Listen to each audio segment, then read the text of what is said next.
नमस्कार दोस्तों, welcome to my YouTube channel. आज मैं आप सभी लोगों के लिए मैथ में मोस्ट इम्पॉर्टेंट टॉपिक लेकर आई हूँ।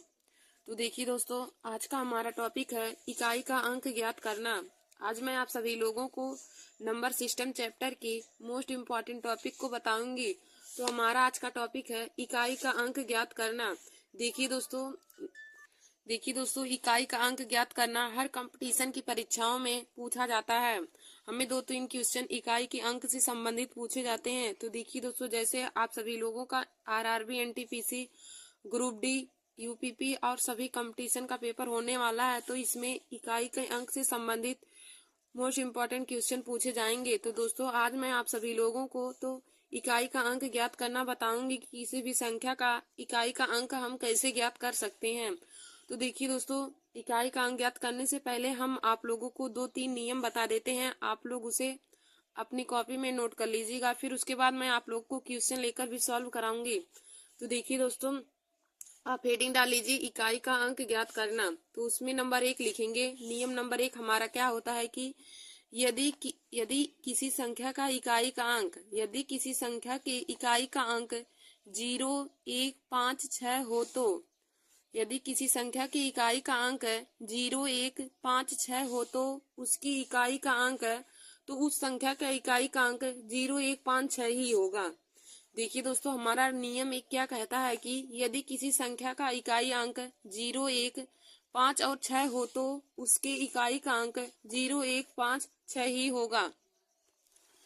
देखिए दोस्तों, जैसे हमारे कहने का मतलब है, जैसे हमने यहाँ पे कोई संख्या लिया है, जैसे हमने 435 संख्या यहाँ पे लिया है और इसकी घात हमने 3 लिया है। 435 की घात 3 है। इसी में हमें इकाई का अंक ज्ञात करना है, तो हमें इकाई का अंक क्या होगा।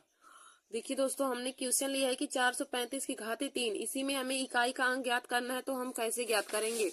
तो हमने आप लोगों को बताया कि नियम नंबर 1 में यदि किसी संख्या की इकाई का अंक 0 है, 1 है, 5 है और 6 है तो उसकी इकाई का अंक 0, 1, 5 और 6 ही होगा। तो यहाँ पे देखिए दोस्तों, 435 में हमारा इकाई अंक 5 है। तो हमने बताया जब इकाई अंक 5 रहेगा तो उसका इकाई का अंक हमारा 5 ही हो जाएगा। तो इसका आंसर हो जाएगा, इकाई का अंक हमारा 5 आएगा। यही इस क्वेश्चन का राइट आंसर हो जाएगा। तो देखिए दोस्तों, हमें यही नियम हमारा पहला कहता है कि यदि इकाई का अंक 0 है, 1 है, 5 है और 6 है तो उसकी इकाई का अंक 0, 1, 5 और 6 ही होगा। और देखिए दोस्तों, जैसे हमने यहाँ पे 100 का वर्ग लिया है, जैसे यहाँ पे हमने 100 का वर्ग लिया है तो यहाँ पे इकाई का अंक हमारा 0 है, तब भी इसका इकाई का अंक हमारा 0 आ जाएगा। जैसे हमने यहाँ पे 456 का 4 घात लिया है, जैसे 4 से 56 की घाते 4 हमने लिया है। तो हमने आप लोग को बताया जब इकाई का अंक 0, 1, 5 और 6 रहेगा तो हमारा इकाई का अंक वही आ जाएगा, यानी कि 0, 1, 5 और 6 ही आ जाएगा।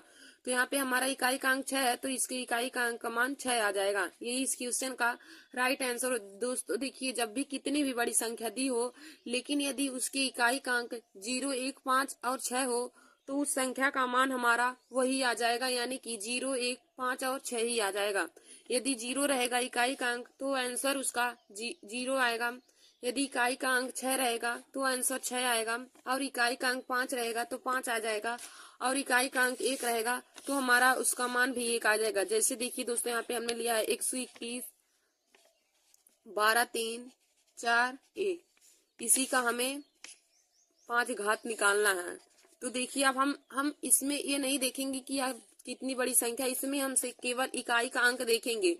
तो देखिए दोस्तों, इसमें हमारा इकाई का अंक 1 है। तो हमने आप लोग को बताया जब इकाई का अंक 1 हो, 0 हो, 5 हो और 6 हो तो उसका इकाई अंक वही हो जाएगा। यहाँ पे इकाई का अंक हमारा 1 है तो इसका इकाई का अंक 1 हो जाएगा। यही इस क्वेश्चन का राइट आंसर हो जाएगा। तो दोस्तों, आशा करती हूँ कि आप लोगों को इकाई का अंक ज्ञात करने वाला पहला नियम समझ में आया होगा।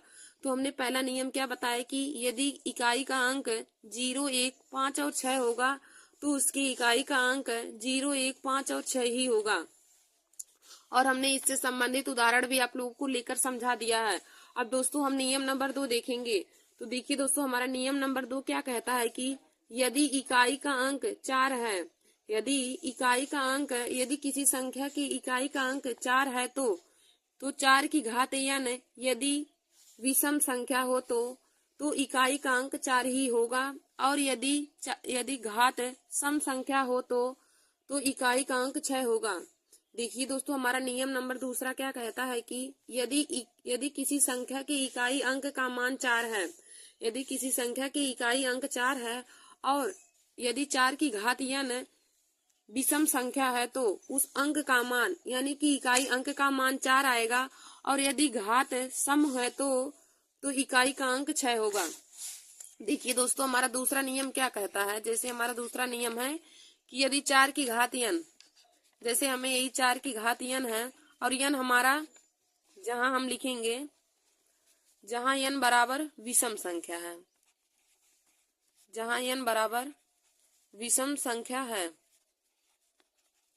विषम संख्या है, तो देखिए दोस्तों, जहां पर n का मान हमारा विषम संख्या रहेगा तो उसमें हमें इकाई अंक का मान 4 ही आ जाएगा। तो इकाई अंक का मान 4 आएगा। देखिए दोस्तों, कितनी भी बड़ी संख्या हो और इकाई का अंक हमारा 4 हो और 4 की घात n जहां विषम संख्या हो तो इकाई का मान हमारा उस कंडीशन में हमेशा ही 4 आएगा। और लेकिन यदि 4 की घात n जहां n बराबर विषम संख्या है, हम लिखेंगे जहां n बराबर सम संख्या है। यहाँ पे जब n बराबर सम संख्या होगा तो इकाई अंक हमेशा 6 आएगा। तो इकाई अंक का मान 6 आएगा। देखिए दोस्तों, दूसरा हमारा नियम क्या कहता है। यदि किसी संख्या का इकाई अंक 4 है, यदि किसी संख्या का इकाई अंक 4 है और 4 की घात n जहां n विषम संख्या होगा, जब n विषम संख्या होगा तो इकाई अंक का मान हमेशा 4 आएगा। और देखिए दोस्तों, यदि 4 की घात n जहां n सम संख्या है तो इकाई अंक का मान 6 होगा। जैसे हम यहाँ पे उदाहरण लेके आप लोग को समझाते हैं। जैसे 124 की घाते 5 है, हमें इसी में इकाई का अंक ज्ञात करना है। तो दोस्तों, पहले हम इस संख्या में देखेंगे हमारा इकाई अंक पर कौन सी संख्या है। तो देखिए दोस्तों, यहाँ पे इकाई अंक की जगह पे हमारा 4 संख्या है, इकाई अंक का हमारा 4 है। तो देखिए दोस्तों, इकाई अंक का मान 4 है और 4 की घात हमारा 5 यहाँ पे दिया है, ये हमें निकालना है। 4 की घात 5। अब देखिए दोस्तों, हम n को देखेंगे कि सम संख्या या विषम संख्या। तो देखिए दोस्तों, 4 की घात जो n है यहाँ पे हमारा विषम संख्या दिया है। तो जब हमने आप लोग को बताया कि जब 4 की घात n है जहाँ पे n विषम संख्या रहेगा तो इकाई अंक का मान हमेशा 4 ही आ जाएगा। तो इसका इकाई अंक हम जब निकालेंगे तो इसका आंसर आ जाएगा 4। 4 इस क्वेश्चन का राइट आंसर हो जाएगा। यानी कि जब हम 124 की घात 5 का मान निकालेंगे तो इसका इकाई अंक 4 आ जाएगा। और दोस्तों, हम दूसरा उदाहरण लेते हैं। जैसे यही है हमारा, अब ये हमने लिया है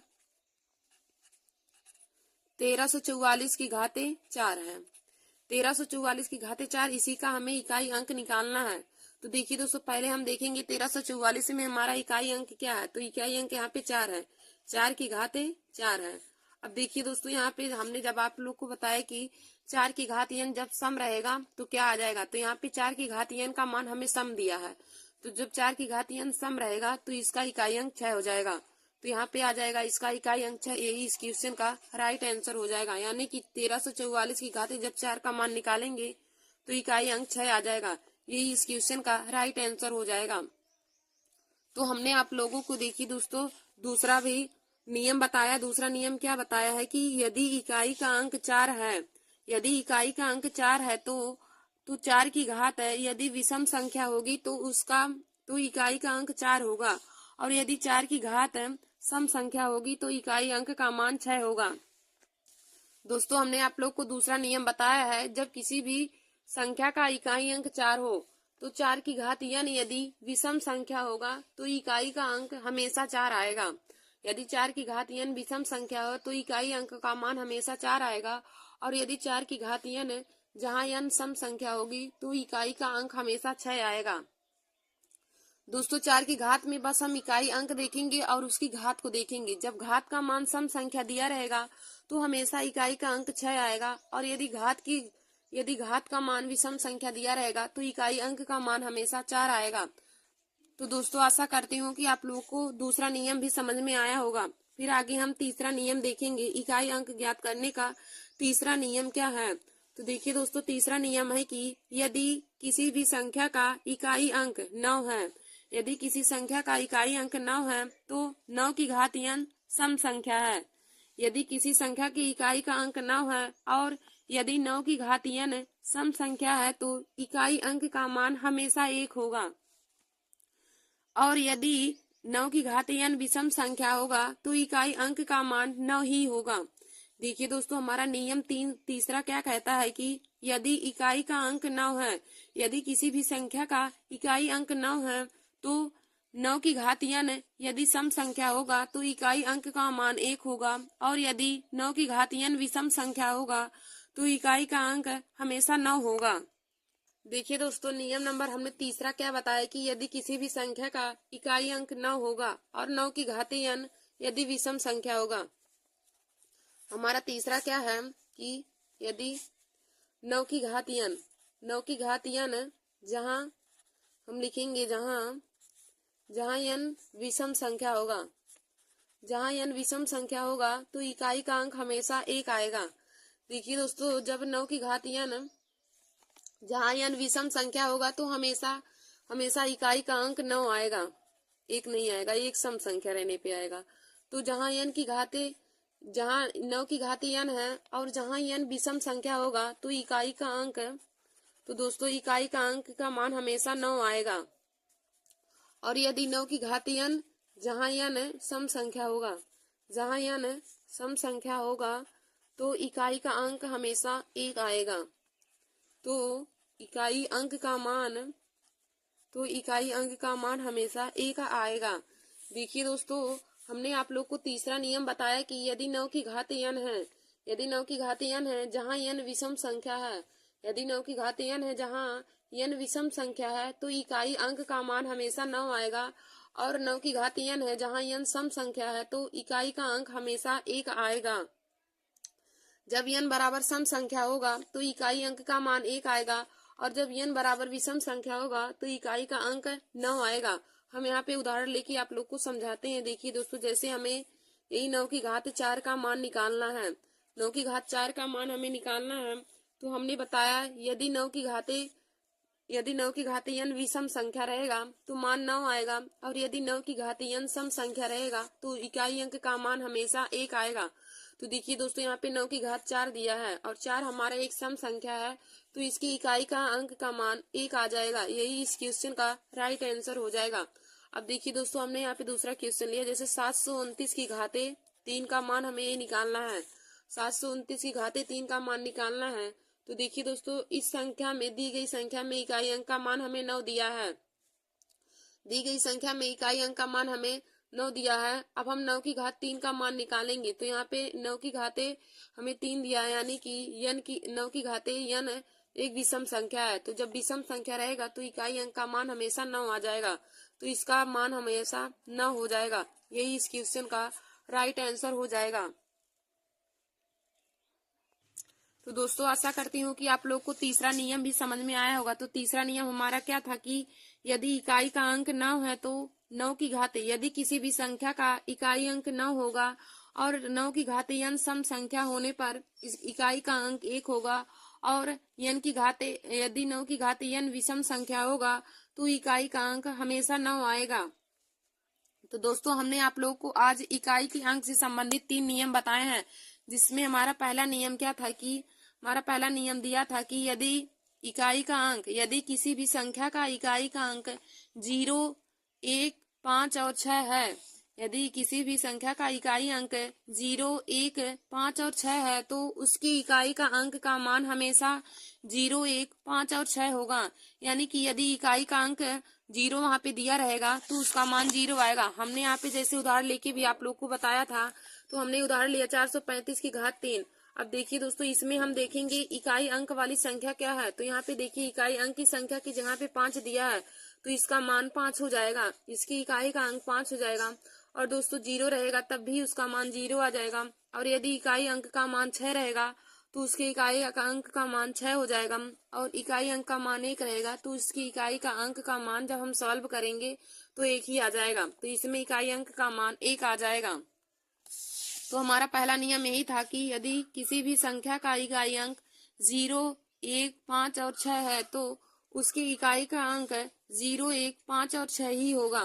फिर देखिए दोस्तों, हमारा दूसरा नियम हमने आप लोग को क्या बताया, दूसरा नियम है कि यदि किसी भी संख्या का इकाई अंक 4 है, यदि किसी भी संख्या का इकाई अंक 4 है, तो यदि 4 की घात n विषम संख्या है, 4 की घात n विषम संख्या है तो उसकी इकाई का अंक 4 होगा। और यदि 4 की घात n सम संख्या होगा तो इकाई का अंक 6 होगा।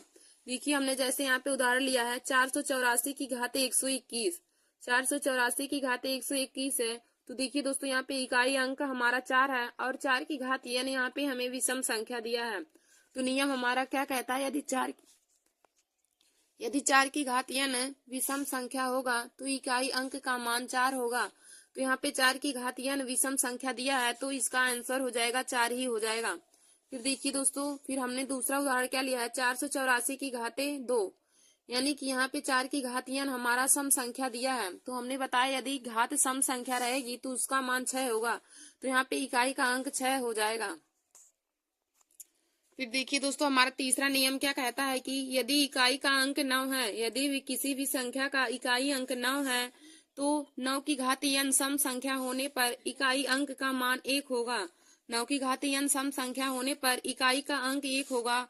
और यदि 9 की घात n विषम संख्या होगा तो इकाई अंक का मान 9 होगा।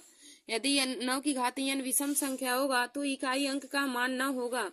तो जैसे हमने यहाँ पे उदाहरण लिया है 249 की घाते 24, 249 की घाते 24। तो देखिए दोस्तों यहाँ पे इकाई अंक का मान 9 है और इकाई अंक पे n का मान हमें 9 की घात n का मान यहाँ पे सम संख्या दिया है। तो सम संख्या के रहने पर इकाई का अंक हमेशा 1 आएगा। तो यहाँ पे 9 की घात n सम संख्या है तो इसकी इकाई का अंक 1 हो जाएगा। फिर दोस्तों हमने दूसरा क्वेश्चन लिया है 29 की घाते 9। तो यहाँ पे देखिए 9 की घात n हमारा विषम संख्या है तो विषम संख्या रहने पर इकाई का अंक 9 ही हो जाएगा। तो दोस्तों आज मैंने आप सभी लोगों को इकाई अंक ज्ञात करने का 3 नियम बताया है। तो दोस्तों आप तीनों नियम को अपने कॉपी में जरूर नोट कर लीजिए। दोस्तों आशा करती हूँ कि आप लोगों को आज का हमारा यह वीडियो समझ में आया होगा। धन्यवाद दोस्तों। ऐसे ही हमारे वीडियो को देखने के लिए और जीके और मैथ के महत्वपूर्ण टॉपिक को पाने के लिए आप सभी लोग हमारे YouTube channel Nancy success classes को सब्सक्राइब कर लीजिए। देखिए दोस्तों आज का हमारा यह वीडियो हर कंपटीशन की परीक्षा के लिए बहुत ही महत्वपूर्ण है। यह नंबर सिस्टम चैप्टर का इकाई का अंक एक अपने में बहुत ही महत्वपूर्ण टॉपिक होता है। और दोस्तों यह हर बार ही हर कंपटीशन की परीक्षा में इकाई अंक ज्ञात करने से संबंधित क्वेश्चन पूछे जाते हैं। जैसे देखिए दोस्तों आगे आप लोगों का ग्रुप डी का पेपर है और आरआरबी एनटीपीसी का और यूपीपी का भी पेपर निकालने वाला, तो उसमें भी दोस्तों इससे संबंधित क्वेश्चन पूछे जाएंगे। तो आप लोग हमारे इस वीडियो को जरूर देख लीजिए। धन्यवाद दोस्तों। नमस्कार दोस्तों, welcome to my YouTube channel. आज मैं आप सभी लोगों को मैथ में मेंसुरेशन के बारे में बताऊंगी। देखिए दोस्तों आज का हमारा टॉपिक है मेंसुरेशन। तो मैं आप लोगों को आज मेंसुरेशन में 2D और 3D के बारे में बताऊंगी। देखिए दोस्तों 2D क्या होता है और 3D। तो 2D का मतलब होता है जिसमें ऐसी आकृति जिसमें केवल लंबाई और चौड़ाई हो। 2D का मतलब होता है कि ऐसी आकृति जिसमें केवल लंबाई और चौड़ाई हो उसे हम 2D कहते हैं। और देखिए दोस्तों 3D का मतलब क्या होता है कि ऐसी आकृति जिसमें लंबाई चौड़ाई और ऊंचाई तीनों स्थित हो। ऐसी आकृति जिसमें लंबाई चौड़ाई और ऊंचाई तीनों स्थित हो उसे हम 3D कहते हैं। और 2D का मतलब हो जाएगा ऐसी आकृति जिसमें लंबाई और चौड़ाई स्थित हो। तो देखिए दोस्तों 2D में हमारे कौन कौन से आकृति आते हैं। तो 2D में हमारा हो जाएगा वर्ग यानी कि स्क्वायर, वर्ग को इंग्लिश में स्क्वायर बोलते हैं। फिर देखिए दोस्तों हमारा दूसरा क्या हो जाएगा आयत यानी कि रेक्टेंगल्स। फिर हमारा हो जाएगा त्रिभुज यानी कि ट्राइंगल्स। फिर देखिए दोस्तों चतुर्भुज यानी कि क्वाड्रिलेटरल। फिर हमारा अगला हो जाएगा वृत्त यानी कि सर्कल। तो इतनी आकृतियां हमारे 2D में आते हैं जिसमें केवल लंबाई और चौड़ाई होती हैं। तो ऐसी आकृतियों को हम 2D आकृति कहते हैं। और 2D में हमारे आते हैं वर्ग, आयत है, त्रिभुज, चतुर्भुज और वृत्त। वर्ग का मतलब वर्ग को इंग्लिश में स्क्वायर बोलते हैं, आयत को रेक्टेंगल्स बोलते हैं, त्रिभुज को ट्राइंगल्स, चतुर्भुज को क्वाड्रिलेटरल और वृत्त को सर्कल बोलते हैं। तो इतनी आकृतियां हमारी 2D में आती हैं। अब फिर दोस्तों हम देखेंगे 3D। तो 3D का मतलब होता है ऐसी आकृति जिसमें लंबाई, चौड़ाई और ऊंचाई तीनों स्थित हों। ऐसी आकृति जिसमें लंबाई, चौड़ाई और ऊंचाई तीनों स्थित हों, उन्हें हम 3D कहते हैं। तो देखिए दोस्तों 3D में कौन कौन सी आकृति आएंगी। तो 3D में हमारा नंबर 1 है घन, घन यानी कि क्यूब। फिर दूसरा है घनाभ यानी कि क्यूबिड। फिर हमारा तीसरा है बेलन यानी कि सिलेंडर। फिर हमारा अगला है गोला यानी कि स्फीयर्स। फिर हमारा अगला है शंकु यानी कि कोन। और दोस्तों छिन्नक भी इसी में आता है। छिन्नक भी हमारा 3D आकृति में आता है, क्योंकि छिन्नक में भी लंबाई, चौड़ाई और ऊंचाई होती है। तो देखिए दोस्तों जिन आकृतियों में लंबाई, चौड़ाई और ऊंचाई स्थित रहेगा वह हमारा 3D में आएगा, और जिन आकृतियों में केवल लंबाई और चौड़ाई होगा वह हमारा 2D आकृति में आएगा। तो हमने आप लोगों को 2D और 3D के बारे में अंतर बता दिया कि 2D आकृति किसे कहेंगे और 3D आकृति। देखिए दोस्तों जिस आकृतियों में लंबाई और चौड़ाई केवल दिया रहेगा, जिन आकृतियों में केवल लंबाई और चौड़ाई होता है वह 2D की श्रेणी में आएगा, और जिन आकृतियों में लंबाई, चौड़ाई और ऊंचाई तीनों स्थित रहेगा वह 3D आकृति के अंतर्गत आएगा। तो 2D में देखिए दोस्तों कौन कौन से हमारे आकृति आते हैं। नंबर 1 वर्ग है, नंबर 2 आयत, नंबर 3 त्रिभुज, नंबर 4 चतुर्भुज और नंबर 5 हमारा सर्कल होता है। और 3D में देखिए दोस्तों तो 3D में हमारा आता है घन है, घनाभ है, बेलन है, गोला है और शंकु। घन, घनाभ, बेलन, गोला, शंकु और गोला और अर्धगोला भी होता है, हेमी स्फीयर। गोला का मतलब स्फीयर हो जाएगा और अर्धगोला का मतलब हेमी स्फीयर। तो गोला, अर्धगोला सभी 3D के अंतर्गत आते हैं। तो आइए दोस्तों इन सभी के बारे में हम आप लोगों को डिटेल में जानकारी देते हैं। तो देखिए दोस्तों हमारा पहला, हम आप लोग को पहले बताएंगे वृत्त के बारे में। वृत्त यानी कि सर्कल। तो देखिए दोस्तों सर्कल में हमारी त्रिज्या होती है, तो हम त्रिज्या के बारे में आप लोग को बताएंगे। त्रिज्या का डिफिनीशन क्या हो जाएगा कि वृत्त की केंद्र से परिधि तक की दूरी को, वृत्त की केंद्र से परिधि तक की दूरी को वृत्त की त्रिज्या यानी कि रेडियस कहते हैं। देखिए दोस्तों जैसे यही हमारा एक वृत्त बना हुआ है, यही वृत्त बना है, यही वृत्त का केंद्र है। तो वृत्त की केंद्र से, यह वृत्त का केंद्र है और यह चारों तरफ जो है यह वृत्त की परिधि है। तो वृत्त की केंद्र से परिधि तक की दूरी को हम वृत्त की त्रिज्या कहते हैं। तो यहाँ केंद्र है और यह वृत्त की परिधि है, तो यहाँ वृत्त की केंद्र से परिधि तक की दूरी को हम वृत्त की त्रिज्या कहते हैं। और दोस्तों वृत्त की त्रिज्या को कैपिटल आर या स्मॉल आर से प्रदर्शित करते हैं। तो वृत्त की त्रिज्या की परिभाषा क्या हो जाएगा कि वृत्त की केंद्र से परिधि तक की दूरी को वृत्त की त्रिज्या यानी कि रेडियस कहते हैं। फिर हम दूसरा देखेंगे दोस्तों, वृत्त में व्यास होता है। तो व्यास क्या होता है, व्यास यहाँ से लेके यहाँ तक यानी कि त्रिज्या की दोगुनी दूरी को वृत्त का व्यास यानी कि डायमीटर कहते हैं। देखिए दोस्तों व्यास का परिभाषा क्या हो जाएगा कि त्रिज्या की दोगुनी दूरी को व्यास यानी कि डायमीटर कहते हैं, और व्यास को हम कैपिटल डी से प्रदर्शित करते हैं। और देखिए दोस्तों वृत्त की त्रिज्या और व्यास में संबंध क्या होता है कि 2r = d होता है, यानी कि त्रिज्या की दोगुनी दूरी व्यास के बराबर होता है। यदि किसी वृत्त की त्रिज्या 5 सेंटीमीटर दिया है और उसका व्यास पूछे तो क्या हो जाएगा, तो दोस्तों d बराबर होता है 2r और r का मान हमें 5 दिया है, तो व्यास उसका 10 मीटर हो जाएगा। तो त्रिज्या की दोगुनी दूरी ही वृत्त का व्यास कहलाता है। तो देखिए दोस्तों वृत्त के क्षेत्रफल का फार्मूला होता है πr²। वृत्त के क्षेत्रफल का फार्मूला हो जाएगा πr², और वृत्त की परिधि बराबर होता है 2πr। वृत्त की परिधि होता है 2πr और वृत्त का क्षेत्रफल होता है πr²। और दोस्तों यदि पाई का मान पूछे तो पाई का मान होता है 22/7 या 22/7 होता है, या फिर हम कह सकते हैं 3.14। यदि दशमलव में पूछे तो होता है 3.14 और पाई का मान 22/7 होता है। तो पाई का मान 2 होता है 22/7 या 3.14। यदि हम दशमलव में लेंगे तो यह हो जाएगा 3.114। फिर देखिए दोस्तों आगे हम देखेंगे त्रिभुज। त्रिभुज यानी कि ट्राइंगल, जिसको इंग्लिश में ट्राइंगल बोलते हैं। तो देखिए दोस्तों अगला हमारा टॉपिक है ट्राइंगल यानी कि त्रिभुज। तो हम पहले आप लोग को त्रिभुज का परिभाषा बताते हैं, त्रिभुज किसे कहते हैं। तो देखिए दोस्तों त्रिभुज का परिभाषा हो जाएगा कि 3 भुजाओं से घिरी हुई बंद आकृति को त्रिभुज कहते हैं। 3 भुजाओं से घिरी हुई बंद आकृति को त्रिभुज कहते हैं। और देखिए दोस्तों त्रिभुज त्रिभुज का परिभाषा हो जाएगा कि तीन भुजाओं से घिरी हुई बंद आकृति को त्रिभुज कहते हैं। तो देखिए दोस्तों, हमने यहाँ पे एक त्रिभुज बनाया है, त्रिभुज एबीसी। तो त्रिभुज एबीसी, और देखिए दोस्तों, यहाँ पे त्रिभुज की तीनों अंतःकोणों का योग 180 अंश होता है। यह रूल होता है कि त्रिभुज की तीनों अंतःकोणों का योग 180 अंश हो जाएगा। तो हो जाएगा यहाँ पे कोण ए प्लस कोण बी प्लस कोण सी इक्वल टू 180 डिग्री। कोण ए प्लस कोण बी प्लस कोण सी इक्वल टू 180 डिग्री हो जाएगा। त्रिभुज की तीनों अंतःकोणों का योग 180 अंश होता है। तो त्रिभुज का परिभाषा क्या हो जाएगा कि तीन भुजाओं से घिरी हुई बंद आकृति को, तीन भुजाओं से घिरी हुई बंद आकृति को त्रिभुज कहते हैं। तो त्रिभुज का नियम होता है कि त्रिभुज की तीनों अंतःकोणों का योग 180 अंश होगा। त्रिभुज की तीनों अंतःकोणों का योग 180 अंश होगा। देखिए दोस्तों, जैसे हमारा यहाँ पे एक त्रिभुज दिया है, देखिए दोस्तों, जैसे हमारा यहाँ पे एक त्रिभुज दिया है, त्रिभुज एबीसी, त्रिभुज एबीसी दिया है। इसमें कोण ए बराबर हमारा 40 डिग्री दिया है, कोण बी बराबर 20 डिग्री दिया है, और कोण सी का मान हमें पूछा गया है। ये त्रिभुज एबीसी है, इसी में हमें कोण सी का मान ज्ञात करना है। कोण ए बराबर हमारा 40 डिग्री है, कोण बी बराबर 20 डिग्री, और कोण सी का मान हमें ज्ञात करना है।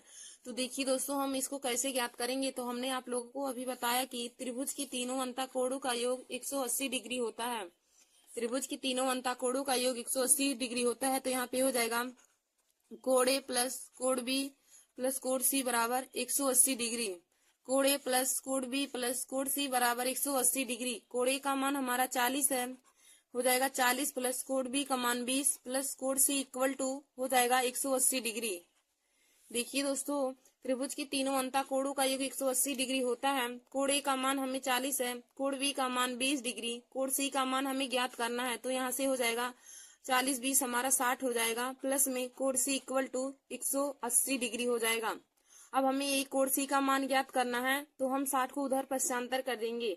देखिए दोस्तों, 60 इधर प्लस में है, उधर जाने के बाद माइनस हो जाएगा। तो हो जाएगा कोण सी बराबर 180 माइनस में 60 डिग्री। कोण सी बराबर हो जाएगा 180 माइनस 60 डिग्री। तो 180 में से 60 घटाएंगे तो हो जाएगा 120, यानी कि कोण सी का मान हो जाएगा 120 डिग्री। यही कोण सी का मान हमें पता चल गया। तो हमने आप लोग को हमें क्वेश्चन में देखिए दोस्तों क्या कहा था कि एक त्रिभुज एबीसी है जिसमें कोण ए का मान 40 डिग्री है, कोण बी का मान 20 डिग्री, और कोण सी का मान हमें ज्ञात करना है। तो हम कौन से रूल का इसको कैसे निकालेंगे। तो देखिए दोस्तों, हमने आप लोगों को बताया है कि त्रिभुज की तीनों अंतःकोणों का योग 180 डिग्री होता है। तो हम लिखेंगे कोण ए प्लस कोण बी प्लस कोण सी बराबर 180 डिग्री। अब हमें कोण ए और कोण बी का मान दिया है और कोण सी का मान हमें ज्ञात करना है। तो हम कोण ए की जगह पे लिखेंगे 40 प्लस में 20 प्लस में कोण सी इक्वल टू 180 डिग्री। अब 40 में 20 जोड़ेंगे तो यहाँ पे हो जाएगा 60 प्लस कोण सी बराबर 180 डिग्री। 60 प्लस में कोण सी बराबर 180 डिग्री। अब कोण सी का मान ज्ञात करना है, तो कोण सी बराबर हो जाएगा 180 माइनस में 60। कोण सी बराबर हो जाएगा 180 माइनस में 60। तो 180 में से 60 घटाएंगे तो 120 डिग्री आ जाएगा, यानी कि कोण सी का मान हमें आ गया 120 डिग्री। यही हमारा इस क्वेश्चन का राइट आंसर हो जाएगा। फिर देखिए दोस्तों, जैसे हम यहाँ पे दूसरा क्वेश्चन लेते हैं, जैसे हमें दूसरा क्वेश्चन दिया है कि कोण ए बराबर त्रिभुज एबीसी हमें दिया है, त्रिभुज एबीसी हमें दिया है। जैसे कोण ए बराबर हमारा है x प्लस में 40 डिग्री, कोण बी बराबर हमें दिया है x माइनस में 20 डिग्री, और कोण सी बराबर हमें दिया है 4x। तो x का मान ज्ञात कीजिए। तो x का मान ज्ञात कीजिए। देखिए दोस्तों, हमें एक त्रिभुज एबीसी दिया है, त्रिभुज हमें एबीसी दिया है जिसमें कोण ए बराबर x प्लस 40 डिग्री, कोण बी बराबर x माइनस में 20 डिग्री, और कोण सी बराबर 4x है। तो हमें x का मान ज्ञात करना है। तो देखिए दोस्तों, हमने आप लोग को बताया है कि त्रिभुज की तीनों अंतःकोणों का योग 180 डिग्री होता है। तो यहाँ से हम लिखेंगे कोण ए प्लस कोण बी प्लस कोण सी बराबर 180 डिग्री। त्रिभुज की तीनों अंतःकोणों का योग 180 डिग्री होता है। तो हो जाएगा कोण ए प्लस कोण बी प्लस कोण सी बराबर 180 डिग्री। अब कोण ए का मान हमें x प्लस 40 डिग्री दिया है, तो यहाँ से हो जाएगा x प्लस में 40, और कोण बी का मान है x माइनस में 20, प्लस में कोण सी का मान 4x बराबर में 180 डिग्री हो जाएगा। अब दोस्तों हम x को एक साथ जोड़ेंगे और संख्या वाला एक साथ, तो देखिए दोस्तों x प्लस x 2x हो जाएगा और 2x में 4x को जोड़ेंगे तो 6x हो जाएगा।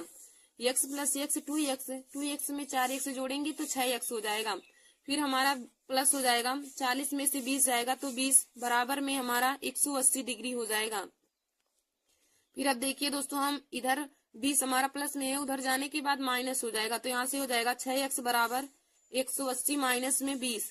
6x बराबर हो जाएगा 180 माइनस में 20। यहाँ से 6x बराबर क्या हो जाएगा, 180 में से 20 घटाएंगे तो 160 हो जाएगा। अब हमें x का मान निकालना है, तो x बराबर क्या हो जाएगा, देखिए दोस्तों यहाँ पे 6 इसके साथ x के साथ गुणा कर रहा है, इधर आएगा तो बटे में हो जाएगा, यानी कि भाग करेगा, तो x बराबर हो जाएगा 160 बटे में 6। अब इसको हम काटेंगे तो 2 से काटेंगे तो 80 दूनी 120 और 3 दूनी 6 होता है, तो x का मान हमें आ गया 80 बटे 3 डिग्री। x का मान आ गया 80 बटे 3, यही इस क्वेश्चन का राइट आंसर हो जाएगा। देखिए दोस्तों हमें क्वेश्चन दूसरा क्या कहा था कि हमारे पास एक त्रिभुज एबीसी है, त्रिभुज एबीसी है जिसमें कोण ए बराबर x प्लस 40 डिग्री, कोण बी बराबर x माइनस में 20 डिग्री और कोण सी बराबर 4x है। कोण सी बराबर 4x है, तो x का मान ज्ञात कीजिए।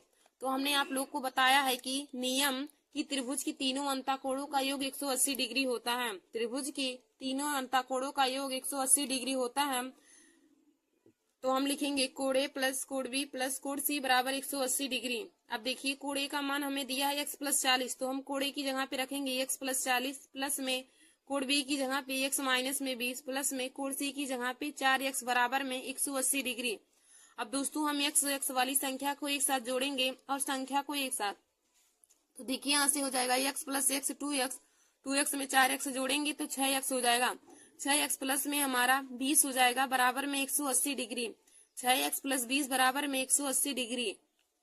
अब देखिए दोस्तों इधर 20 प्लस में है, उधर जाने के बाद माइनस हो जाएगा, तो हो जाएगा 6x बराबर 180 माइनस में 20। 6x बराबर हो जाएगा 180 माइनस में 20, तो 6x बराबर हो जाएगा 180 में से 20 जाएगा तो 160 यहाँ पे बचेगा।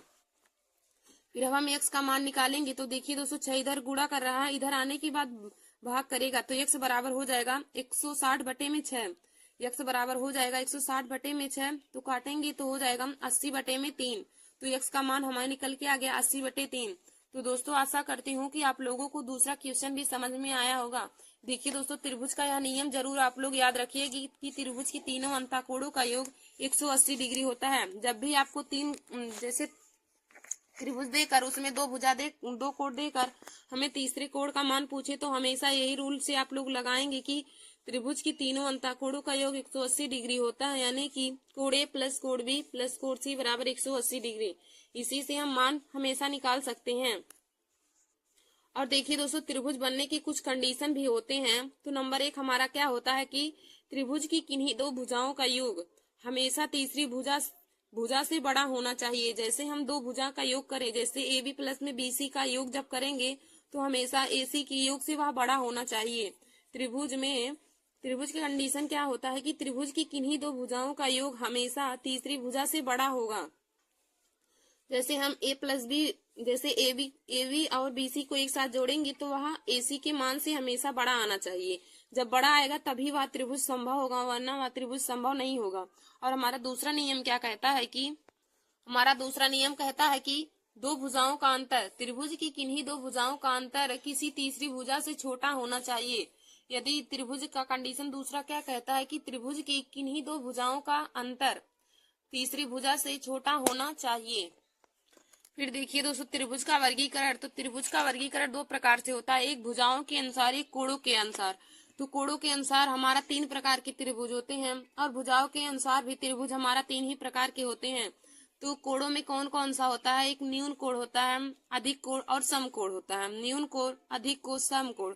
तो दोस्तों न्यून कोण क्या होता है, न्यून कोण होता है जिसमें हमारा कोण का मान जिस कोण का मान हमें 90 डिग्री से कम होता है उसे हम न्यून कोण कहते हैं, न्यून कोण त्रिभुज। और समकोण त्रिभुज क्या होता है कि समकोण त्रिभुज में जब कोण का मान 90 डिग्री हो तो वह न्यून कोण होता है। और अधिक कोण क्या होता है, अधिक कोण में जिस कोण का मान, जैसे जब कोण का मान 90 डिग्री से अधिक व 180 डिग्री से कम होता है तो हम कोण को अधिक कोण त्रिभुज कहते हैं।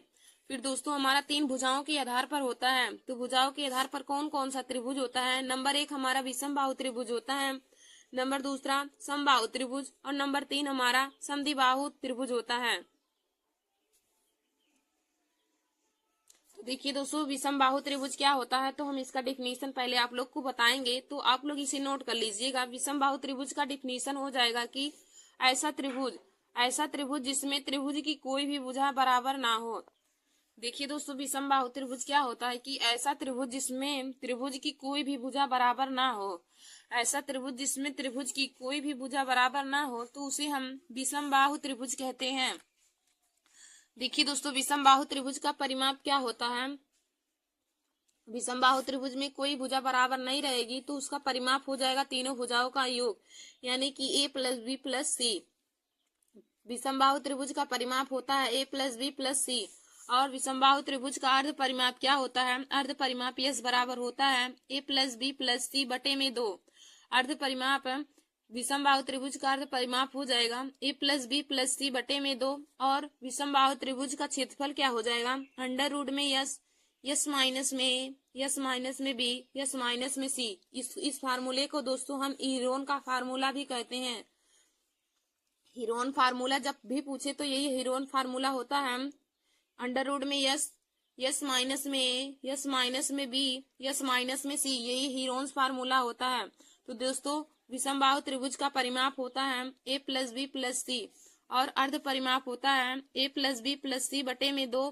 और विषमबाहु त्रिभुज का क्षेत्रफल होता है अंडर रूट में यस, पहले ब्रैकेट में यस माइनस ए, दूसरे ब्रैकेट में यस माइनस बी और तीसरे ब्रैकेट में यस माइनस सी। यही हमारा विषमबाहु त्रिभुज का परिमाप हो जाएगा। फिर देखिए दोस्तों हमारा अगला है समबाहु त्रिभुज। समबाहु त्रिभुज, तो देखिए दोस्तों समबाहु त्रिभुज हमारा क्या होता है? समबाहु त्रिभुज तो उसका डिफिनीशन हो जाएगा, समबाहु त्रिभुज का डिफिनीशन क्या हो जाएगा कि ऐसा त्रिभुज जिसमें त्रिभुज की सभी भुजाएं बराबर हो, ऐसा त्रिभुज जिसमें त्रिभुज की सभी भुजाएं बराबर हो उसे हम समबाहु त्रिभुज कहते हैं। तो दोस्तों आप लोग इसके परिभाषा को नोट कर लीजिए अपने कॉपी में। ऐसा त्रिभुज जिसमें त्रिभुज की तीनों भुजाएं बराबर हो उसे हम समबाहु त्रिभुज कहते हैं।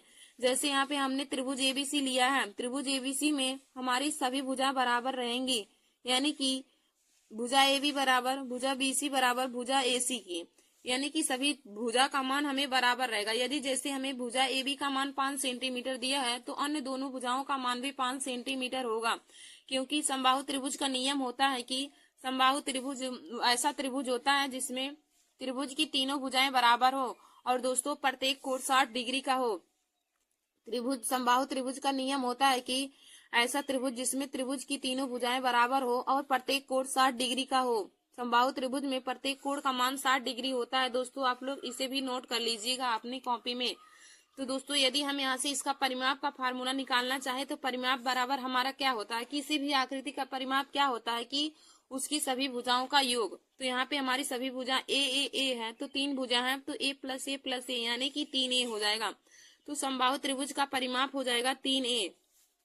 और समबाहु त्रिभुज के क्षेत्रफल का फार्मूला क्या होता है? अंडर रूट में 3/4 गुणे में ए स्क्वायर यानी कि भुजा का स्क्वायर। जो हमें भुजा का मान दिया रहेगा उसी का हम वर्ग कर देंगे तो हमें समबाहु त्रिभुज का क्षेत्रफल निकल के आ जाएगा। और देखिए दोस्तों समबाहु त्रिभुज की ऊंचाई का फार्मूला क्या हो जाएगा? अंडर रूट में 3/2a, अंडर रूट में 3/2a। तो देखिए दोस्तों समबाहु त्रिभुज का परिभाषा क्या हो जाएगा कि ऐसी आकृति या ऐसा त्रिभुज जिसमें त्रिभुज की सभी भुजाएं बराबर हो, ऐसा त्रिभुज जिसमें त्रिभुज की सभी भुजाएं बराबर हो तथा प्रत्येक कोण 60 डिग्री का हो उसे हम समबाहु त्रिभुज कहते हैं। समबाहु त्रिभुज का परिमाप क्या हो जाएगा? 3a। समबाहु त्रिभुज का परिमाप हो जाएगा 3a और समबाहु त्रिभुज का क्षेत्रफल हो जाएगा अंडर रूट में 3/4a गुणे में भुजा स्क्वायर, अंडर रूट में 3/4 भुजा स्क्वायर। और दोस्तों समबाहु त्रिभुज की ऊंचाई का फार्मूला हो जाएगा अंडर रूट में 3/2a। फिर देखिए दोस्तों हमारा अगला है समद्विबाहु त्रिभुज। समद्विबाहु त्रिभुज क्या होता है कि ऐसा त्रिभुज, समद्विबाहु त्रिभुज का परिभाषा हो जाएगा ऐसा त्रिभुज जिसमें त्रिभुज की 2 भुजाएं बराबर हो, समद्विबाहु का मतलब देखिए दोस्तों, समद्विबाहु का मतलब जिसकी दो भुजाएं बराबर हो। ऐसा त्रिभुज जिसकी दो भुजाएं बराबर हो उसे हम समद्विबाहु त्रिभुज कहते हैं। ऐसा त्रिभुज जिसकी दो भुजाएं बराबर हो उसे समद्विबाहु त्रिभुज कहते हैं। तो देखिए दोस्तों, समद्विबाहु त्रिभुज ये जैसे है, इसमें हमारी दो भुजा बराबर रहेंगी। देखिए जैसे त्रिभुज एबीसी हमारा है, त्रिभुज एबीसी है, इसमें हमारी दो भुजा बराबर रहेंगी। तो दो भुजा का मान ए है और तीसरी भुजा का मान हमने बी लिया है। जो दो भुजा बराबर रहेंगी उसका मान ए मीटर है और जो भुजा बराबर नहीं रहेगी उसका मान बी मीटर लिया है। तो समद्विबाहु त्रिभुज का मतलब होता है कि ऐसी ऐसी आकृति जिसमें ऐसी आकृति या फिर हम बोल सकते हैं ऐसा त्रिभुज जिसमें त्रिभुज की केवल दो भुजा बराबर हो उसे हम समद्विबाहु त्रिभुज कहते हैं। देखिए दोस्तों, यहाँ से यदि हम परिमाप निकालना चाहें समद्विबाहु त्रिभुज का परिमाप, तो समद्विबाहु त्रिभुज के परिमाप का फार्मूला हो जाएगा ए प्लस ए प्लस बी, यानी कि यहाँ से करेंगे तो 2a प्लस बी हो जाएगा। तो समद्विबाहु त्रिभुज के परिमाप का फार्मूला हो जाएगा 2a प्लस में b। फिर दोस्तों, यदि इसका ऊंचाई निकालना चाहे तो समद्विबाहु त्रिभुज की ऊंचाई का फार्मूला क्या हो जाएगा, अंडर रूट में 4a² माइनस में b² बटे में 2। समद्विबाहु त्रिभुज की ऊंचाई का फार्मूला हो जाएगा अंडर रूट में 4a² माइनस में b² बटे में 2 हो जाएगा। यह समद्विबाहु त्रिभुज की ऊंचाई का फार्मूला हो जाएगा। फिर देखिए दोस्तों, यदि हम समद्विबाहु त्रिभुज का क्षेत्रफल निकालें तो इसके क्षेत्रफल का फार्मूला क्या हो जाएगा, b बटे में 4 अंडर रूट में 4a² माइनस में b² हो जाएगा। समद्विबाहु त्रिभुज के क्षेत्रफल का फार्मूला हो जाएगा b बटे में 4 अंडर रूट में 4a² माइनस में b² हो जाएगा। तो समद्विबाहु त्रिभुज के परिमाप का फार्मूला हो जाएगा 2a प्लस में b। समद्विबाहु त्रिभुज की ऊंचाई का फार्मूला हो जाएगा अंडर रूट में 4a² माइनस में b² बटे में 2 हो जाएगा। और समद्विबाहु त्रिभुज के क्षेत्रफल का फार्मूला हो जाएगा b बटे में 4 अंडर रूट में 4a² माइनस में b²। देखिए दोस्तों, ए हमारा जो है वह समान भुजा का मान होगा और बी जो है वह असमान भुजा का मान होता है। तो समद्विबाहु त्रिभुज का परिभाषा होता है कि ऐसा त्रिभुज जिसमें त्रिभुज की केवल दो भुजा बराबर हों उसे हम समद्विबाहु त्रिभुज कहते हैं। समद्विबाहु त्रिभुज का परिमाप का फार्मूला हो जाएगा 2a प्लस में b। समद्विबाहु त्रिभुज की ऊंचाई का फार्मूला हो जाएगा अंडर रूट में 4a² माइनस में b² बटे में 2 हो जाएगा। और क्षेत्रफल का फार्मूला हो जाएगा b बटे में 4 अंडर रूट में 4a² माइनस में b² हो जाएगा।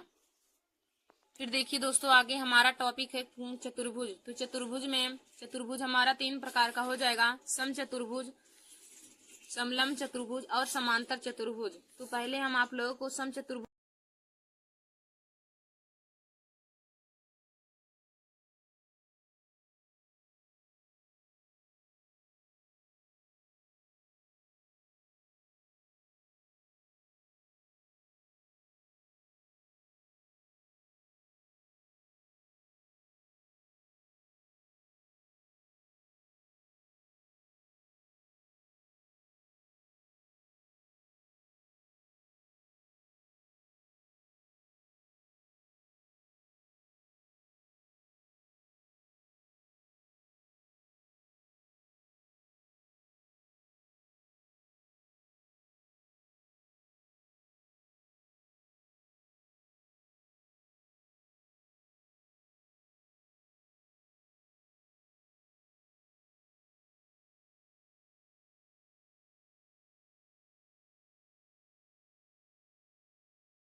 नमस्कार दोस्तों, welcome to my YouTube channel. आज मैं आप सभी लोगों को मैथ में मेंसुरेशन में आगे की टॉपिक को बताऊंगी। देखिए दोस्तों, हमने एक टॉपिक और भी बनाया था मेंसुरेशन का। उसमें हमने आप लोगों को त्रिभुज त्रिभुज की डिफिनीशन और त्रिभुज के प्रकार के बारे में और चतुर्भुज के प्रकार के बारे में बताया था, जो हमारे 2D आकृति में आते हैं। और आज हम आप लोगों को बताएंगे मेंसुरेशन में 3D आकृति के बारे में। तो देखिए दोस्तों, हमारे 3D आकृति में कौन कौन से आकृति आते हैं। तो हमारा नंबर 1 है घन, घन यानी कि क्यूब। नंबर दूसरा हमारा है घनाभ यानी कि क्यूबिड। नंबर 3 है बेलन यानी कि सिलेंडर। नंबर 4 है गोला यानी कि स्फीयर। और दोस्तों, गोला के बाद अर्धगोला होता है यानी हेमी स्फीयर। फिर हमारा होता है शंकु यानी कि कोन। और हमारा फिर आगे हो जाएगा छिन्नक। छिन्नक भी हमारा 3D आकृति में आता है। तो देखिए दोस्तों, हम 3D आकृति में घन, घनाभ, बेलन, गोला, अर्धगोला, शंकु और छिन्नक के बारे में पढ़ेंगे। इन सभी के बारे में हम आप लोग को बताएंगे और इन सभी से संबंधित फार्मूला भी बताएंगे, जिससे मेंसुरेशन में सवाल लगाने में कोई दिक्कत ना हो। देखिए दोस्तों, हम पहले आप लोग हेडिंग डालेंगे घनाभ यानी कि क्यूबिड। घनाभ के बारे में हम घनाभ का डिफिनीशन बताएंगे और उससे संबंधित आप लोगों को फार्मूला भी बताएंगे। तो आप लोग हेडिंग डालिए घनाभ यानी कि क्यूबिड। तो इसमें लिखेंगे 6 आयताकार फलकों से घिरी हुई आकृति को घनाभ कहते हैं। घनाभ का परिभाषा क्या होता है कि 6 आयताकार फलकों से घिरी हुई आकृति को घनाभ कहते हैं। देखिए दोस्तों, घनाभ का डिफिनीशन क्या हो जाएगा कि 6 आयताकार फलकों से घिरी हुई आकृति को घनाभ कहते हैं। तो घनाभ क्या हो जाएगा, देखिए दोस्तों, घनाभ का हमारा फिगर यही हो जाएगा। 6 आयताकार फलकों से घिरी हुई आकृति को हम घनाभ कहते हैं।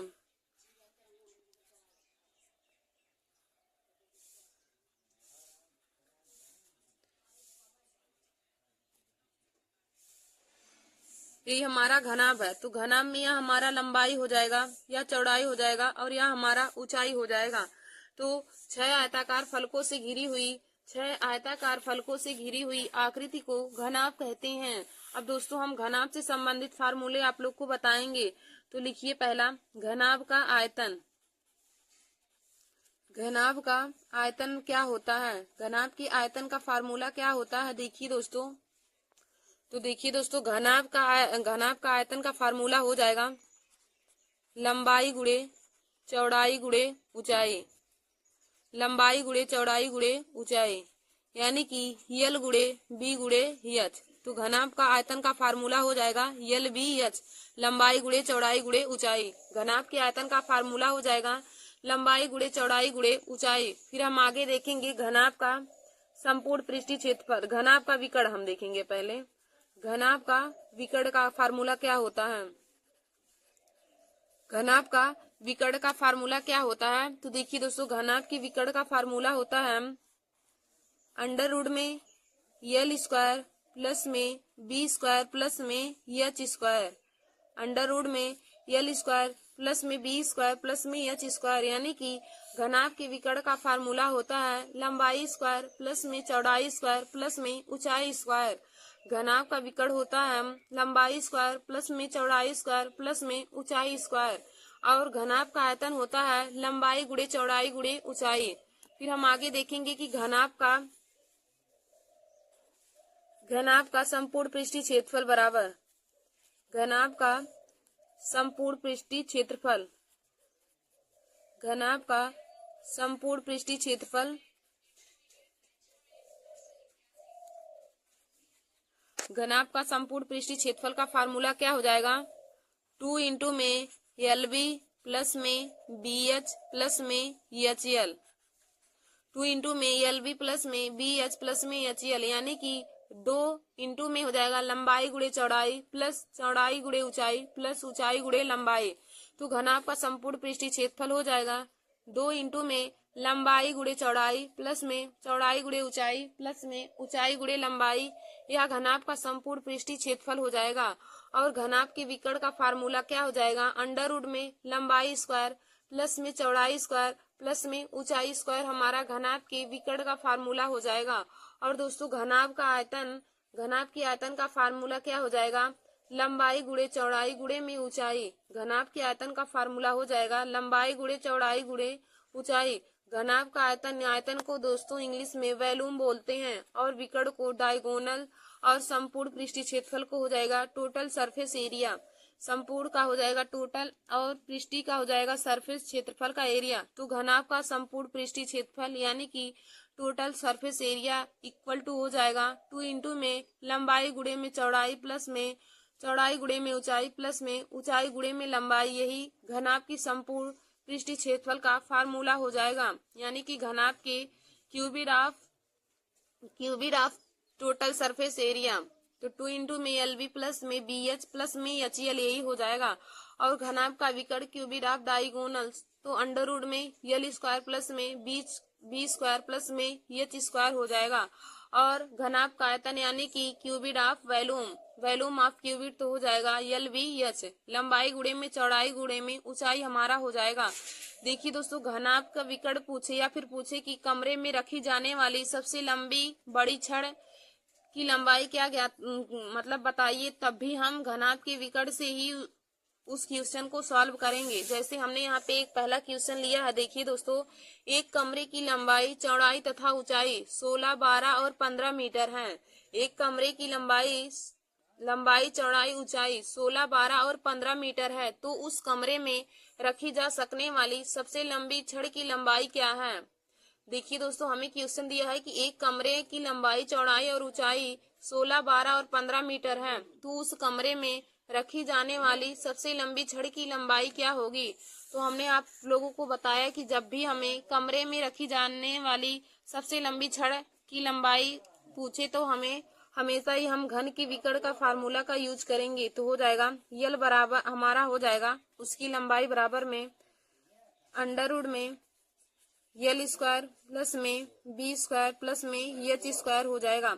अब लंबाई का मान हमें दिया है 16, तो हो जाएगा 16 का स्क्वायर प्लस में 12 का स्क्वायर प्लस में 15 का होल स्क्वायर हो जाएगा। इसको हम अंडर रूट में कर देंगे। फिर देखिए दोस्तों जब हम 16 का वर्ग करेंगे तो 16 का वर्ग 256 हो जाएगा, प्लस में 12 का वर्ग 144 प्लस में 15 का वर्ग 225 हो जाएगा। अब दोस्तों इसको जब हम जोड़ेंगे तो हमारा जोड़ने के बाद टोटल आ जाएगा 625। तो अंडर रूट में 625 या हमारा 625 हमारा 25 का वर्गमूल होता है। तो छड़ की लंबाई L बराबर हमें आ गया 25 मीटर। छड़ की लंबाई हमें L बराबर आ जाएगा 25 मीटर। तो यही हमारा इस क्वेश्चन का राइट आंसर हो जाएगा 25 मीटर या सेंटीमीटर, जिसमें दिया हो उसी में आ जाएगा। तो हमें क्वेश्चन में क्या बोला था कि एक कमरे की लंबाई चौड़ाई और ऊंचाई क्रमशः 16, 12 और 15 मीटर है, तो उस कमरे में रखी जाने वाली सबसे लंबी छड़ की लंबाई क्या होगी। तो हमने आप लोग को बताया कि जब कमरे में रखी जाने वाली सबसे लंबी छड़ की लंबाई पूछे तो हम हमेशा ही घनाभ के विकर्ण के फार्मूले का यूज करके उसके मान निकालेंगे। तो दोस्तों घनाभ का विकर्ण का फार्मूला होता है अंडर रूट में लंबाई स्क्वायर प्लस में चौड़ाई स्क्वायर प्लस में ऊंचाई स्क्वायर। अब हमें लंबाई चौड़ाई और ऊंचाई का मान 16, 12 और 15 दिया है, तो इसका वर्ग करके हम उसका मान निकाले हैं। तो हमारा मान आ गया 25 मीटर। तो दोस्तों आशा करती हूँ कि आप लोगों को घनाभ के बारे में संपूर्ण जानकारी पता चल गई होगी। और देखिए दोस्तों एक फार्मूला होता है, यदि घनाभ के पांचों दीवारों का क्षेत्रफल पूछे तो इसका फार्मूला हो जाएगा 2 इंटू में L प्लस बी गुणे में H प्लस में LB हो जाएगा। 2 इंटू में लंबाई प्लस चौड़ाई गुणे में ऊंचाई और प्लस में लंबाई गुणे चौड़ाई, यही घनाभ के पांचों दीवारों का क्षेत्रफल हो जाएगा। घनाभ के पांचों दीवारों का क्षेत्रफल का फार्मूला यह हो जाएगा। और घनाभ के विकर्ण का फार्मूला अंडर रूट में लंबाई स्क्वायर प्लस में चौड़ाई स्क्वायर प्लस में ऊंचाई स्क्वायर हो जाएगा। फिर देखिए दोस्तों आगे हम आप लोग को बताएंगे घन के बारे में। घन यानी कि क्यूब। आगे हमारा है घन यानी कि क्यूब। तो देखिए दोस्तों इसका डिफिनीशन क्या हो जाएगा, 6 समान और वर्गाकार घिरी हुई आकृति को 6 समान और वर्गाकार फलकों से घिरी हुई 6 समान और वर्गाकार फलकों से घिरी हुई आकृति को हम घन कहते हैं। 6 समान और वर्गाकार फलकों से घिरी हुई आकृति को हम घन यानी कि क्यूब कहते हैं। देखिए दोस्तों, घनाभ हमारा जो होता है वह आयताकार फलकों से घिरा होता है और जो घन होता है वह वर्गाकार फलकों से घिरा होता है। तो घन का हमारा यह हमारा इसका फिगर हो जाएगा। देखिए दोस्तों, घन और घनाभ में यदि अंतर पूछे तो आप लोग यही बताएंगे कि घनाभ जो होता है वह 6 समान आयताकार फलकों से घिरा होता है और जो हमारा घन होता है वह 6 वर्गाकार फलकों से घिरा होता है। घनाभ जो होता है वह आयताकार फलकों से मिलकर बना होता है और हमारा जो घन होता है वह 6 समान वर्गाकार फलकों से घिरा होता है। तो देखिए दोस्तों, हम अब आप लोगों को घन के बारे में बताएंगे। तो घन के आयतन का फार्मूला क्या होता है? घन का आयतन का फार्मूला, देखिए दोस्तों, घन में सभी भुजाएं हमारी बराबर होती हैं तो घन के आयतन का फार्मूला हो जाएगा भुजा क्यूब। यानी कि जो हमारी लंबाई चौड़ाई ऊंचाई दी होगी, जो उसमें भुजा दिया होगा उसी का हम क्यूब कर देंगे तो हमें घन का आयतन निकल के आ जाएगा। तो घन के आयतन का फार्मूला होता है भुजा क्यूब। फिर हम आगे देखेंगे घन का विकर्ण। घन के विकर्ण का फार्मूला क्या हो जाएगा? भुजा √3। भुजा √3 यही घन का विकर्ण हो जाएगा। तो घन के विकर्ण का फार्मूला हो जाएगा भुजा √3। फिर हम आगे देखेंगे घन का संपूर्ण पृष्ठीय क्षेत्रफल। संपूर्ण पृष्ठीय क्षेत्रफल, संपूर्ण पृष्ठीय क्षेत्रफल हमारा क्या होता है? घन का संपूर्ण पृष्ठीय क्षेत्रफल होता है 6a², यानी कि 6 गुणे में भुजा स्क्वायर। तो घनाभ में देखिए दोस्तों, घन और घनाभ में हमारी 6 भुजा होती हैं तो घन का संपूर्ण पृष्ठीय क्षेत्रफल का फार्मूला हो जाएगा 6a²। ए का मतलब यहाँ पे ए हमारी भुजा है तो 6 गुणे में भुजा स्क्वायर हमारा घन के संपूर्ण पृष्ठीय क्षेत्रफल का फार्मूला हो जाएगा। और देखिए दोस्तों, यदि घन की तीनों दीवारों का क्षेत्रफल पूछे तो वहां पे 3a² हो जाएगा। यदि 2 दीवारों का क्षेत्रफल पूछे तो 2a² हो जाएगा और यदि चारों दीवारों का क्षेत्रफल पूछे तो 4a² हो जाएगा। यानी कि जितने दीवार पूछेंगी उतने में हम भुजा का स्क्वायर करके गुणा कर देंगे।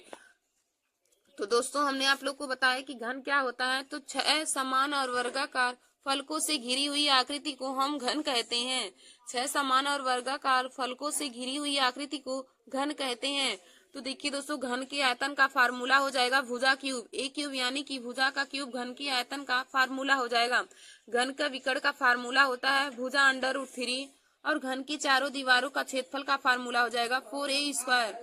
घन की चारों दीवारों का क्षेत्रफल हो जाएगा 4a² और घन के पांचों दीवारों का क्षेत्रफल, घन के देखिए दोस्तों, जब भी पूछे घन के पांचों दीवारों का क्षेत्रफल या फिर उसको बोले कि खुली संदूक का क्षेत्रफल, तब आप लगाएंगे 5a² होता है।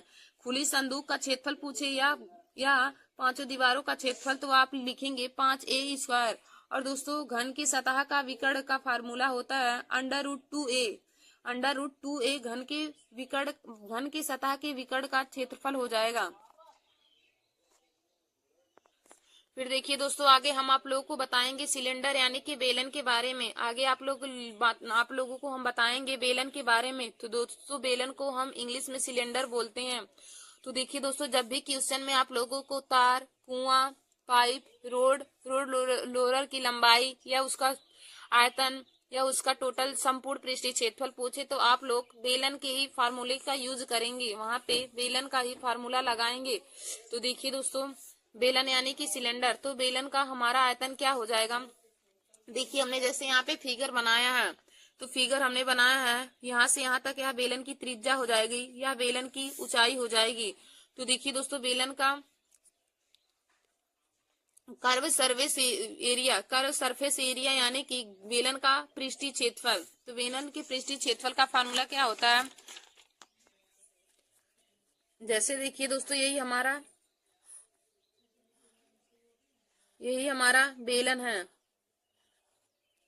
यहाँ से यहाँ तक यह त्रिज्या हो जाएगी, यह बेलन की हमारी ऊंचाई हो जाएगी, या त्रिज्या या बेलन की ऊंचाई। तो देखिए दोस्तों, आप लोग लिखेंगे बेलन का आयतन।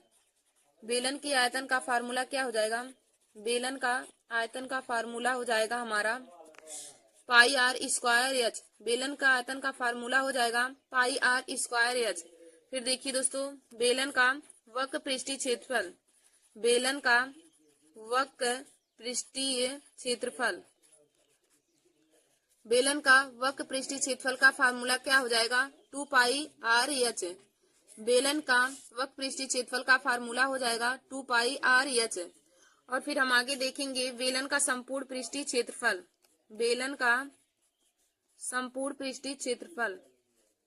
तो देखिए दोस्तों, बेलन का संपूर्ण पृष्ठीय क्षेत्रफल का फार्मूला क्या हो जाएगा, 2 पाई आर ब्रैकेट में एच प्लस में आर हो जाएगा।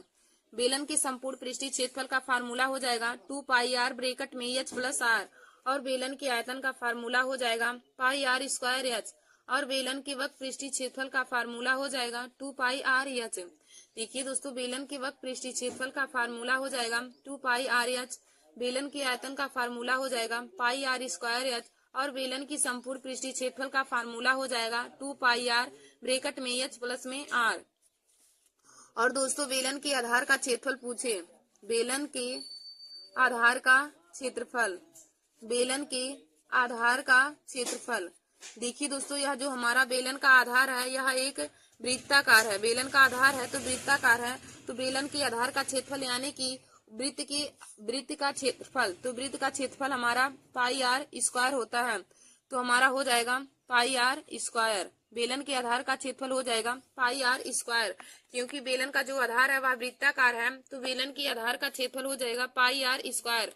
देखिए दोस्तों, पाई का मान होता है 22/7, या फिर हम यदि दशमलव में लिखें तो 3.14 होता है।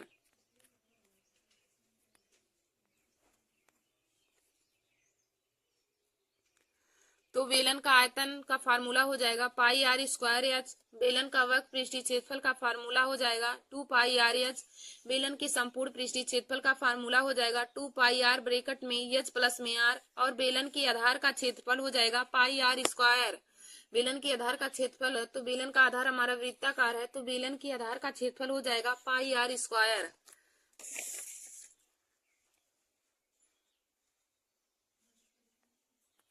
फिर देखिए दोस्तों, आगे हम आप लोगों को शंकु के बारे में बताएंगे। शंकु, इसको हम इंग्लिश में कोन बोलते हैं। शंकु को इंग्लिश में कोन बोला जाता है। तो देखिए दोस्तों, यह हमारा शंकु का फिगर है। यहाँ से यहाँ तक यह शंकु की त्रिज्या है, और यह शंकु की ऊंचाई है, और जो यह हमारा है यह शंकु की तिर्यक ऊंचाई है। तो आगे हम आप लोगों को शंकु के बारे में बताएंगे। तो हमारा यही जैसे शंकु है, शंकु, इसको हम इंग्लिश में कोन बोलते हैं। तो यही देखिए दोस्तों, शंकु का हमारा फिगर है।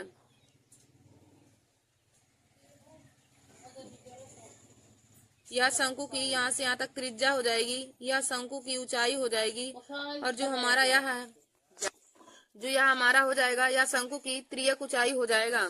तो देखिए दोस्तों, शंकु का यह तिर्यक ऊंचाई हो जाएगा, यह ऊंचाई हो जाएगा, और यहाँ से यहाँ तक यह शंकु की त्रिज्या हो जाएगी। तो हम इससे संबंधित फार्मूला लिखेंगे। शंकु का आयतन बराबर, शंकु के आयतन का फार्मूला क्या होता है, शंकु का आयतन यानी कि वॉल्यूम। तो शंकु के आयतन का फार्मूला होता है 1/3 पाई आर स्क्वायर एच। शंकु के आयतन का फार्मूला हो जाएगा 1/3 पाई आर स्क्वायर एच। फिर हम आगे देखेंगे शंकु का वक्र पृष्ठीय क्षेत्रफल। शंकु का वक्र पृष्ठीय क्षेत्रफल यानी कि कर्व सरफेस एरिया। पृष्ठीय क्षेत्रफल को, वक्र पृष्ठीय क्षेत्रफल को हम कर्व सरफेस एरिया बोलते हैं। तो शंकु के वक्र पृष्ठीय क्षेत्रफल का फार्मूला हो जाएगा पाई आर यल। यल देखिए दोस्तों, यह तिर्यक ऊंचाई होती है, आर त्रिज्या है, और पाई का मान होता है 22/7। और फिर हम आगे देखेंगे कि शंकु का संपूर्ण पृष्ठीय क्षेत्रफल। शंकु का संपूर्ण पृष्ठीय क्षेत्रफल। शंकु का संपूर्ण पृष्ठीय क्षेत्रफल। देखिए दोस्तों, शंकु की संपूर्ण पृष्ठीय क्षेत्रफल का फार्मूला क्या हो जाएगा, पाई आर ब्रैकेट में यल प्लस आर हो जाएगा। शंकु के संपूर्ण पृष्ठीय क्षेत्रफल का फार्मूला हो जाएगा पाई आर ब्रैकेट में यल प्लस में आर। और देखिए दोस्तों, शंकु की तिर्यक ऊंचाई यल बराबर क्या होता है फार्मूला, शंकु की तिर्यक ऊंचाई यल बराबर, शंकु की तिर्यक ऊंचाई, शंकु की तिर्यक ऊंचाई यल बराबर होता है अंडर रूट में एच स्क्वायर प्लस में आर स्क्वायर। शंकु की तिर्यक ऊंचाई यल बराबर होता है अंडर रूट में एच स्क्वायर प्लस में आर स्क्वायर। और दोस्तों, यहाँ से यदि हम एच का मान निकालना चाहे तो एच बराबर हो जाएगा अंडर रूट में यल स्क्वायर माइनस में आर स्क्वायर। और यदि आर का मान निकालना चाहे तो आर बराबर हो जाएगा अंडर रूट में यल स्क्वायर माइनस में एच स्क्वायर। तो दोस्तों, पक्षांतर करके आप तीनों का मान निकाल सकते हैं। जब हमें ऊंचाई और त्रिज्या दिया हो और तिर्यक ऊंचाई पूछे तो शंकु की तिर्यक ऊंचाई यल बराबर होता है अंडर रूट में एच स्क्वायर प्लस में आर स्क्वायर। और शंकु की ऊंचाई h बराबर होता है अंडर रूट में यल स्क्वायर माइनस में आर स्क्वायर, और शंकु की त्रिज्या r बराबर होता है अंडर रूट में यल स्क्वायर माइनस में एच स्क्वायर। तो दोस्तों इस फार्मूले से आप तीनों का मान निकाल सकते हैं। हमने तीनों का फार्मूला भी बता दिया है। अब देखिए दोस्तों, हमने आप लोग को शंकु के बारे में बताया, तो शंकु के आयतन का फार्मूला हो जाएगा 1/3 पाई आर स्क्वायर एच। शंकु के आयतन का फार्मूला हो जाएगा 1/3 पाई आर स्क्वायर एच। फिर शंकु के वक्र पृष्ठीय क्षेत्रफल क्या हो जाएगा पाई आर एल। फिर देखिए दोस्तों, अगला हमारा हमने आप लोग को बताया शंकु का संपूर्ण पृष्ठीय क्षेत्रफल। तो शंकु की संपूर्ण पृष्ठीय क्षेत्रफल का फार्मूला क्या हो जाएगा पाई आर ब्रैकेट में एल प्लस में आर। शंकु की संपूर्ण पृष्ठीय क्षेत्रफल का फार्मूला हो जाएगा पाई आर ब्रैकेट में एल प्लस में आर। फिर हमने आप लोग को बताया कि शंकु की त्रियक ऊंचाई एल बराबर हमारा फार्मूला क्या होता है अंडर रूट में एच स्क्वायर प्लस में आर स्क्वायर, और ऊंचाई एच बराबर हो जाएगा अंडर रूट में एल स्क्वायर माइनस में आर स्क्वायर, और शंकु की त्रिज्या r बराबर हो जाएगा अंडर रूट में यल स्क्वायर माइनस में एच स्क्वायर। फिर दोस्तों हमारा अगला टॉपिक है आगे हमारा गोला यानी कि स्फीयर। गोला को हम इंग्लिश में स्फीयर बोलते हैं। तो देखिए दोस्तों, गोला हमारा हमने यहाँ पे फिगर बनाया, गोला या गोले की त्रिज्या है। तो गोले का टोटल सरफेस एरिया यानी कि संपूर्ण पृष्ठीय क्षेत्रफल क्या होता है, गोले की संपूर्ण पृष्ठीय क्षेत्रफल का फार्मूला होता है 4 पाई आर स्क्वायर। गोले की संपूर्ण पृष्ठीय क्षेत्रफल का फार्मूला होता है 4 पाई आर स्क्वायर। टीएसए का मतलब टोटल सरफेस एरिया। गोले की संपूर्ण पृष्ठीय क्षेत्रफल का फार्मूला हो जाएगा 4 पाई आर स्क्वायर। फिर दोस्तों देखिए हमारा अगला क्या है इसमें फार्मूला वॉल्यूम यानी कि गोले का आयतन का फार्मूला हो जाएगा 4/3 पाई आर क्यूब।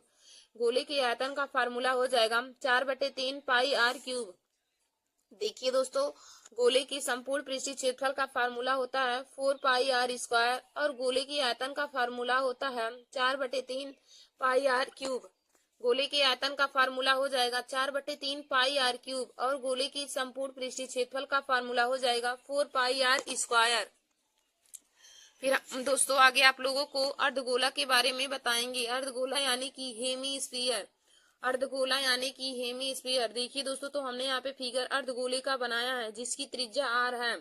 तो गोले का पृष्ठीय क्षेत्रफल, गोले का पृष्ठीय क्षेत्रफल यानी कि कर्व सरफेस एरिया, गोले के पृष्ठीय क्षेत्रफल का फार्मूला होता है 2 पाई आर स्क्वायर। गोले के पृष्ठीय क्षेत्रफल का फार्मूला हो जाएगा 2 पाई आर स्क्वायर। फिर हम देखेंगे गोले का संपूर्ण पृष्ठीय क्षेत्रफल यानी कि टोटल सरफेस एरिया। गोले का संपूर्ण पृष्ठीय क्षेत्रफल टोटल सरफेस एरिया बराबर क्या हो जाएगा 3 पाई आर स्क्वायर। गोले का संपूर्ण पृष्ठीय क्षेत्रफल यानी कि टोटल सरफेस एरिया बराबर हो जाएगा 3 पाई आर स्क्वायर, और गोले का पृष्ठीय क्षेत्रफल यानी कि कर्व सरफेस एरिया बराबर हो जाएगा 2 पाई आर स्क्वायर। फिर हम देखेंगे गोले का आयतन यानी कि वॉल्यूम। गोले का आयतन का फार्मूला हो जाएगा 2/3 पाई आर क्यूब। गोले के आयतन का फार्मूला हो जाएगा 2/3 पाई आर क्यूब। तो देखिए दोस्तों, गोले का यदि पृष्ठीय क्षेत्रफल पूछे, गोले का वक्र पृष्ठीय क्षेत्रफल पूछे तो गोले नहीं अर्धगोले का, यदि गोले का पृष्ठीय क्षेत्रफल का फार्मूला पूछे तो गोले के पृष्ठीय क्षेत्रफल का फार्मूला होता है 2 पाई आर स्क्वायर, और गोले के संपूर्ण अर्धगोले की संपूर्ण पृष्ठीय क्षेत्रफल का फार्मूला होता है 3 पाई आर स्क्वायर, और अर्धगोले का आयतन होता है इसका फार्मूला 2/3 पाई आर क्यूब। तो दोस्तों हमने आप लोग को गोले और अर्धगोले के बारे में अंतर बता दिया। गोले को इंग्लिश में स्फीयर और अर्धगोले को इंग्लिश में हेमी स्फीयर बोलते हैं। तो गोले का संपूर्ण पृष्ठीय क्षेत्रफल होता है 4 पाई आर स्क्वायर, और गोले का आयतन होता है 4/3 पाई आर क्यूब। और देखिए दोस्तों, अर्धगोले का पृष्ठीय क्षेत्रफल होता है 2 पाई आर स्क्वायर, और अर्धगोले का संपूर्ण पृष्ठीय क्षेत्रफल 3 पाई आर स्क्वायर होता है, और गोले का आयतन होता है 2/3 पाई आर क्यूब। फिर देखिए दोस्तों, आगे हम देखेंगे छिन्नक यानी कि फ्रस्टर कोण। छिन्नक देखिए दोस्तों, यही छिन्नक का हमारा यही आकृति होता है, छिन्नक की आकृति यही होती है। तो देखिए दोस्तों, छिन्नक का त्रियक ऊंचाई छिन्नक की त्रियक ऊंचाई एल स्क्वायर बराबर क्या होता है एच स्क्वायर प्लस में आर माइनस में आर स्क्वायर। देखिए दोस्तों, यह छिन्नक की आंतरिक त्रिज्या होती है और यह छिन्नक की बाहरी त्रिज्या होती है। तो छिन्नक में 2 त्रिज्याएं होती है, एक आंतरिक एक बाहरी। तो बाहरी त्रिज्या हमारी आर और आंतरिक त्रिज्या स्मॉल आर होती है, और यह छिन्नक की ऊंचाई है और यह छिन्नक की त्रियक ऊंचाई है। तो देखिए दोस्तों, छिन्नक का चिन्हक की तिर्यक ऊंचाई यल स्क्वायर बराबर हमारा फार्मूला हो जाएगा एच स्क्वायर प्लस में आर माइनस में आर का होल स्क्वायर। चिन्हक की तिर्यक ऊंचाई यल स्क्वायर बराबर हो जाएगा एच स्क्वायर प्लस में capital R minus small R का होल स्क्वायर। फिर दोस्तों हम आगे देखेंगे छिन्नक के आयतन का फार्मूला। तो छिन्नक का आयतन v बराबर हमारा फार्मूला हो जाएगा 1/3 पाई एच, फिर ब्रेकेट में R square small R square plus में कैपिटल आर स्क्वायर प्लस में आर इंटू में आर हो जाएगा। छिन्नक का आयतन का फार्मूला हो जाएगा 1/3 पाई एच, फिर ब्रेकेट में आर स्क्वायर प्लस में आर स्क्वायर प्लस में आर इंटू में आर हो जाएगा। फिर हम आगे देखेंगे छिन्नक का वक्र पृष्ठीय क्षेत्रफल। छिन्नक के वक्र पृष्ठीय क्षेत्रफल का फार्मूला क्या हो जाएगा, पाई एल ब्रेकेट में आर प्लस में आर हो जाएगा। और छिन्नक के संपूर्ण पृष्ठीय क्षेत्रफल का फार्मूला क्या हो जाएगा, पाई एल ब्रेकेट में आर प्लस में आर, फिर प्लस में पाई आर स्क्वायर, फिर प्लस में पाई आर स्क्वायर। धन्यवाद दोस्तों, ऐसे ही वीडियो को देखने के लिए और मैथ के अन्य महत्वपूर्ण टॉपिक को पाने के लिए और जीके और हिंदी के भी महत्वपूर्ण टॉपिक को पाने के लिए आप सभी लोग हमारे YouTube channel Nancy success classes को सब्सक्राइब कर लीजिए और अपने दोस्तों में शेयर करना ना भूलिए। देखिए दोस्तों, हमने आप लोगों को फिर आगे हम देखेंगे खोखला गोला। देखिए दोस्तों, खोखला गोला इसको हम इंग्लिश में हेलो स्फीयर बोलते हैं। तो यही हमने खोखले गोले, यही देखिए दोस्तों, खोखले गोले का यही जो अंदर का है इसी का हमें जो निकालना रहता है खोखला गोला। इसमें क्या हो जाएगा, यही जो हमारा जो हमने यहाँ पे यही रंगा हुआ भाग लिया है तो यह हमारा खोखला गोला होता है। तो खोखले गोले के आयतन का फार्मूला क्या हो जाएगा, 4/3 pi capital R cube minus में 4/3 पाई स्मॉल आर क्यूब। यही हमारे खोखले गोले का आयतन का फार्मूला हो जाएगा। इसको हम ऐसे भी लिख सकते हैं 4/3 पाई ब्रेकेट में आर क्यूब माइनस में आर क्यूब, यानी कि कैपिटल आर का क्यूब माइनस में स्मॉल आर का क्यूब। तो खोखले गोले के आयतन का फार्मूला हो जाएगा 4/3 pi capital R cube minus में स्मॉल आर का क्यूब हो जाएगा।